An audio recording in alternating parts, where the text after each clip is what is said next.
दरभंगा के बहेरी क्षेत्र में कस्तूरबा गांधी बालिका आवासीय विद्यालय में एक छात्रा का शव संदिग्ध हालत में मिलने से इलाके में हड़कंप मच गया।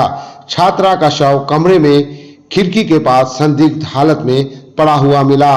तो आपको बता दें कि उसके बाद शव मिलने के बाद लड़की के शव को अस्पताल लाया गया, लेकिन डॉक्टरों ने उसे मृत घोषित कर दिया। जानकारी के अनुसार मृतक छात्रा 7वीं वर्ग की छात्रा थी। घटना के पीछे का अब तक कोई कारण स्पष्ट नहीं हो सका है। वहीं इस घटना को हत्या और समझ सकते हैं उससे जोड़कर देखा जा रहा है, लेकिन सवाल यह है कि अगर छात्रा की हत्या की गई तो महज 11 साल की बच्ची के साथ भला किसी की ऐसी क्या दुश्मनी हो सकती है जिस कारण हत्या हुई है। सवाल ये भी है कि अगर छात्रा ने खुद जान दे दी तो आखिर उसने ऐसा किन परिस्थितियों में किया कि छात्रा को अपनी जान देनी पड़ी। सवाल और भी कई हैं जिसके जवाब पुलिस को तलाशने होंगे। फिलहाल पूरा मामला हत्या और उसके बीच झूल रहा है। वहीं दरभंगा सदर के एसडीएम विकास कुमार पहली नजर में इसे वही मान रहे हैं जो मैं नहीं कह सकता। हालांकि उन्होंने पोस्टमार्टम रिपोर्ट के अलावा जांच आने तक इंतजार भी करने की बात कही है, तभी हत्या का स्पष्ट कारण पता चल पाएगा। फिलहाल बच्ची के शव को पोस्टमार्टम के लिए दरभंगा डीएमसीएच अस्पताल लाया गया है, जहां दरभंगा के जिलाधिकारी के आदेश पर एक मेडिकल बोर्ड बनाया गया। उनकी निगरानी में पोस्टमार्टम कराया जा रहा है। आपको ये भी बता दें कि जैसे ही ये खबर प्रशासन को लगी, लोगों का जमावड़ा शुरू हुआ और इसमें प्रशासन के पसीने छूट गए। बड़ी मुश्किल से यहाँ पे हंगामे को कंट्रोल भी किया गया प्रशासन के द्वारा और 6 थाने की पुलिस वहां पहुंच गई थी और जनप्रतिनिधि पहुंच गए थे।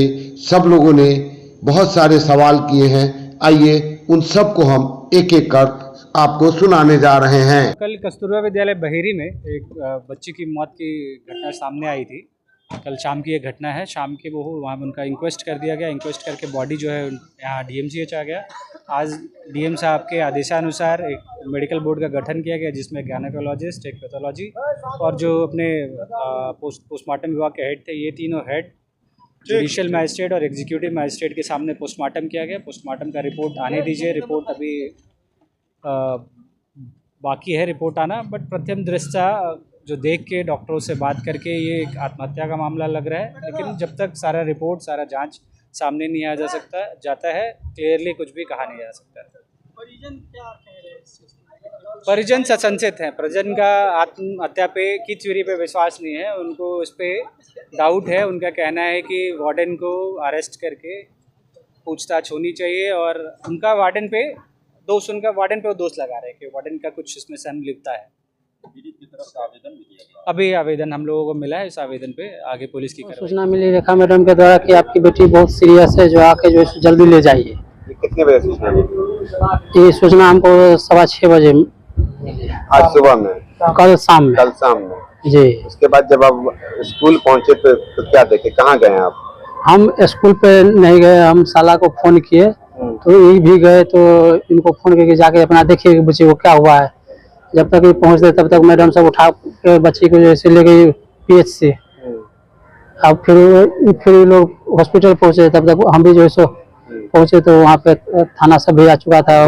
तब थाना आ गया तो क्या देखे आप वहाँ? जगह मृत पड़ा हुआ है लाश। बच्ची का चेहरा या बॉडी आपने देखा कहीं से कुछ चोट फोट कटा का निशान क्या? अति चिन्ह था गला में चिन्ह था। क्या लग रहा था गला में चिन्ह किस चीज का था? फंदा होते क्या, रस्सी होगा या दुपट्टा होगा?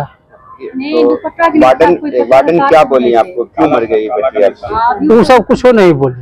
ये लोग क्या बता रही है कि बेटी क्यों मर गई?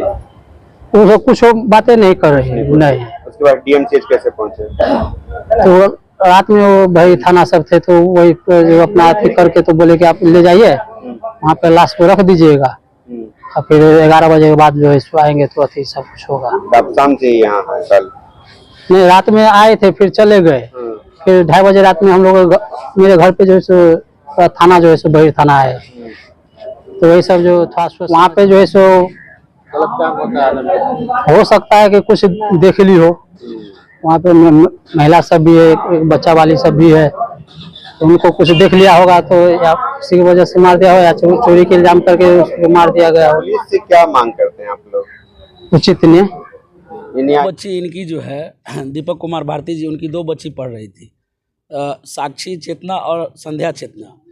इस 2 बच्ची जब वहाँ पढ़ाई कर रही थी, अभी 3 ही दिन पहले जो छुट्टी के बाद जो है वो लड़की गई थी वहाँ, उसके बावजूद जो है वहाँ पे जो मामला आया, छोटी बच्ची उसकी बहन है, उसकी जानकारी में जब हम लोगों ने बात किया तो 1000 रुपये का मामला आया। छोटी बच्ची जो उसकी बहन है, उसकी बहन का कहना हुआ कि 1000 रुपये जो चोरी हो गया था मैडम का, तो मैडम ने उस पे से सारे बच्चे को डराया धमकाया कि बच्चे पैसे दे दो नहीं तो जान से मार देंगे। हाँ, वो जो वार्डनर है, वो वार्डनर की बात है।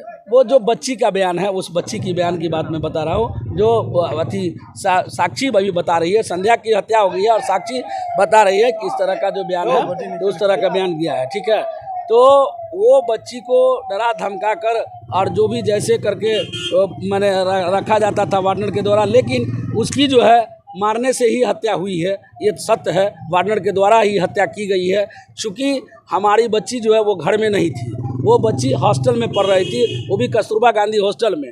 चूँकि इसमें क्या है ना कि सरकार के जितने भी महकामे हैं, सरकार की बदनामी ना हो और शिक्षा विभाग की बदनामी ना हो, इसके लिए इसकी लिपापोती की जा रही है। लेकिन ये मर्डर है और ये हत्या है, ये वार्डनर के द्वारा हत्या किया गया है। अगर बच्चे ने सुसाइड करा, फांसी लगाया, एक छोटी सी बच्ची, कैसे उसको फंदा लगाना है या क्या करना है, वह छोटी बच्ची क्या एक बड़े लोग भी नहीं जान पाते हैं, लेकिन वह बच्चा कैसे फंदा लगाया। ठीक है, अगर उस बच्चे ने फंदा लगाया, अगर उसकी हत्या हो गई तो हत्या होने उपरांत जो है पुलिस प्रशासन को सूचना देनी चाहिए थी कि वह उसकी कितनी हाइट वेट है, कहाँ पर कैसे फंदा लगाया गया, कैसे उसने गांठ लगाई। तो इन सारी बातों को, इस साजिश को मिटाने के लिए उन्होंने क्या करा है कि उसको लाश को उठा करके बिना सूचना दिए पुलिस प्रशासन को और अस्पताल ले जाया गया।